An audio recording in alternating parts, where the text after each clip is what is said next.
Everybody, it's Kate.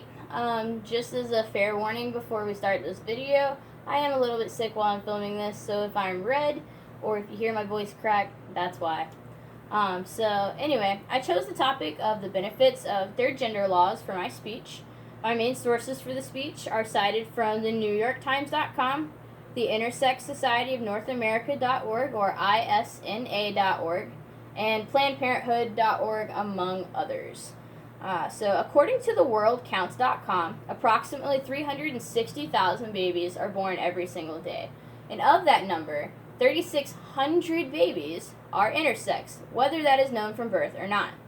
It is estimated that there are roughly the same amount of intersex people in the world as there are people with red hair, which is about 2% of the human population. Some of you may be wondering what that means. Well, simply stated, intersex is defined as any person who is born with irregular variations in sex characteristics, such as genitalia, chromosomes, and hormones. It is rare for someone to be identified as intersex from birth, as the signs of intersexuality often stay dormant until a person hits puberty. Intersex does not mean transgender, despite what some people may tell you. In years past, it was believed that all transgender individuals could be categorized as intersex, but that isn't true, because transgenders make the choice to have a gender reassignment surgery at a certain time in their life to change their singular assigned sex from birth, whereas intersex individuals are born with their irregularities and can sometimes change their gender naturally, meaning without surgery. Like certain cases where somebody is assigned female at birth, hits puberty, and they have testes inside of them, so they descend, and then this person is male. So sometimes that can happen with or without surgery, and that's where things kind of get gray as far as intersex goes. But anyway, some of these individuals are born with two different sets of sex organs inside of their body, like a male who has both a penis and ovaries, or a female who has breasts and testes. In certain cases where the person has two different sex hormones in their body, it may be necessary for them to undergo reassignment surgery and hormone therapy to prevent catastrophic health issues. It's also common for them to undergo surgery to remove whichever sex organ they choose not to identify with.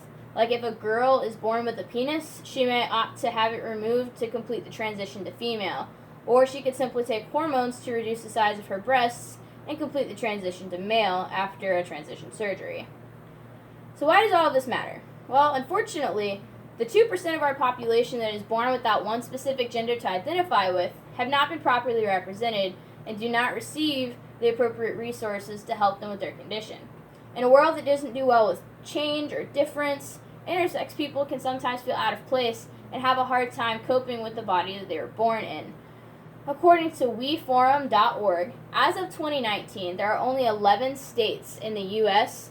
that offer a third gender option for licenses, birth certificates, and passports. That's less than half of our country. Most other countries don't recognize the third gender at all, although it is changing and our world slowly becomes a little bit more open-minded to things that they don't understand. So those who identify with the third gender, known as Gender X, are sometimes forced to identify with either male or female when they realistically are neither and both at the same time. The Gender X's of the world have bigger problems than which bathroom they have to choose at the gas station. These people often suffer from identity crises as they are forced to select M or F in every aspect of their life when they do not neatly fit into either category. As an added frustration, intersex people are not always offered a way to choose a specific gender, even if they wanted to. Gender reassignment surgeries are not free, and they usually take years to arrange. It's not just a quick slice here and a few stitches there. They need years of hormone therapy / replacement, supplemental vitamins, gender counselors, which yes, those are a real thing. And after all of that is finished, if they still have any money left, then they can try to look at the options of surgery. But even then, the surgery isn't always a one-step process. Most people have to undergo multiple surgeries before they're finished with their transition into the person they'd like to be. That's thousands of dollars just for someone to feel comfortable in their own skin.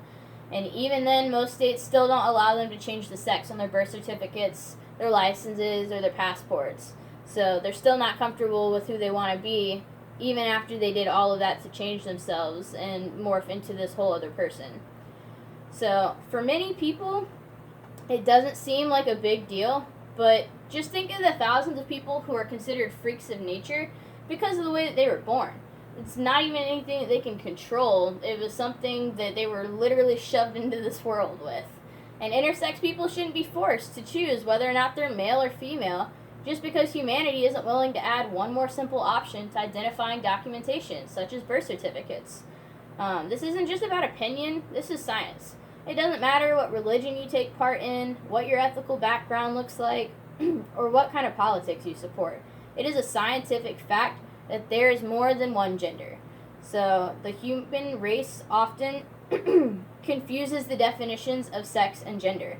Sex is specifically and only limited to what category you belong in based on reproductive capabilities. Gender is something completely and totally different altogether.